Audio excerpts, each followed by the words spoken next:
Cowboy Classics with Scott Paladin.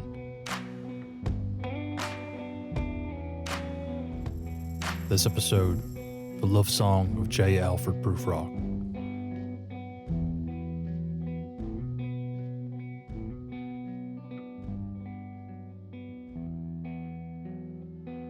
Let us go then, you and I, when the evening is spread out against the sky, like a patient etherized upon a table.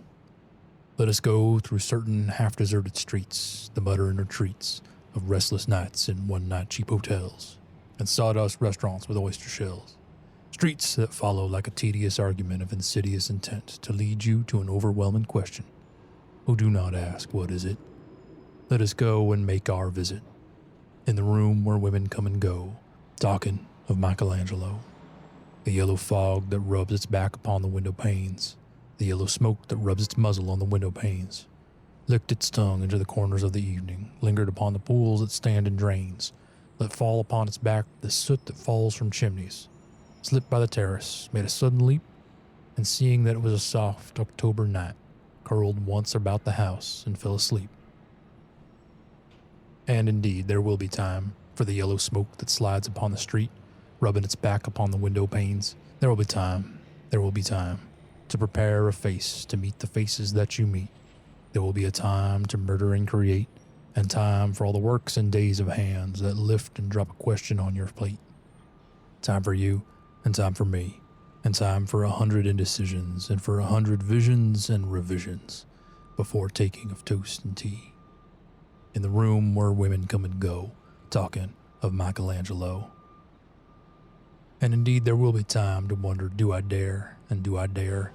Time to turn back and descend the stair with a bald spot in the middle of my hair. They will say how his hair is growing thin.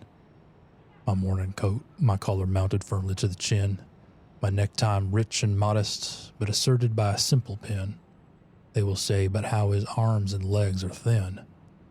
Do I dare disturb the universe? In a minute there is time for decisions and revisions which a minute will reverse. For I have known them all already, known them all. Have known the evenings, mornings, afternoons. I have measured out my life with coffee spoons. I know the voices dying with a dying fall beneath the music from a farther room. So how should I presume? And I have known the eyes already, known them all. The eyes that fix you in a formulated phrase. And when I am formulated, sprawling on a pen, when I am pinned and wriggling on a wall, then how should I begin to spit out all the butt ends of my days and ways? And how should I presume? And I have known the arms already, known them all, arms that are braceleted and white and bare, but in the lamplight down with the light brown hair. Is it perfume from a dress that makes me so digress? Arms that lie upon a table or wrap about a shawl? And should I then presume? And how should I begin? Shall I say I have gone at dusk through narrow streets and watched the smoke that rises from the pipes of lonely men in shirt sleeves leaning out of windows? I should have been a pair of ragged claws scuttling across the floors of silent seas. In the afternoon, the evening sleeps so peacefully, smoothed by long fingers. Asleep, tired, or malingers, stretched out on the floor here beside you and me. Should I, after tea and cakes and ices, have the strength to force the moment to its crisis?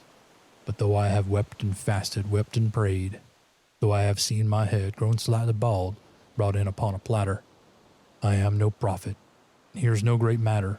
I have seen the moment of my greatness flicker, and I have seen the eternal footman hold my coat and snicker. And in short, I was afraid. And would it have been worth it after all? After the cups, the marmalade, the tea, among the porcelain, among some talk of you and me, would it have been worthwhile to have bitten off the matter with a smile, to squeeze the universe into a ball, to roll it towards some overwhelming question, to say, I am Lazarus, come from the dead, come back to tell you all, I should tell you all? If one, settling a pillow by her head, should say, that is not what I meant at all, that is not it at all. And would it have been worth it after all? Would it have been worthwhile after the sunsets in the dooryards and the sprinkled streets, after the novels, after the teacups and the skirts that trail along the floor? And this and so much more. It is impossible to say just what I mean. But as if a magic lantern threw the nerves and patterns on a screen. Would it have been worthwhile if one, sitting on a pillow or throwing off a shawl and turning towards the window, should say, "That is not it at all. That is not what I meant at all. No, I am not Prince Hamlet, nor was meant to be. I'm an attendant lord, one that will do to swell up progress, start a scene or two. A vice the prince, no doubt, an easy tool. Deferential, glad to be of use. Politic, cautious, and meticulous. Full of high sentence, but a bit obtuse. At times, indeed, almost ridiculous. Almost, at times, the fool. I grow old. I grow old. I shall wear the bottoms of my trousers rolled. Shall I part my hair behind? Do I dare eat a peach? I shall wear white flannel trousers and walk upon the beach. I have heard the mermaids singing each to each. I do not think they will sing to me. I have seen them riding seaward on the waves, combing the white hair of the waves blown back. We have lingered in the chambers of the sea by sea-girls wreathed with seaweed red and brown, till human voices wake us, and we drown.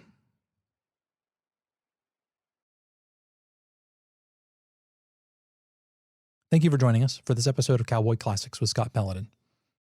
Our work tonight was the love song of J. Alfred Prufrock by T.S. Eliot. Produced, edited, and read by Scott Paladin. Audio copyright 2021 Scott Paladin.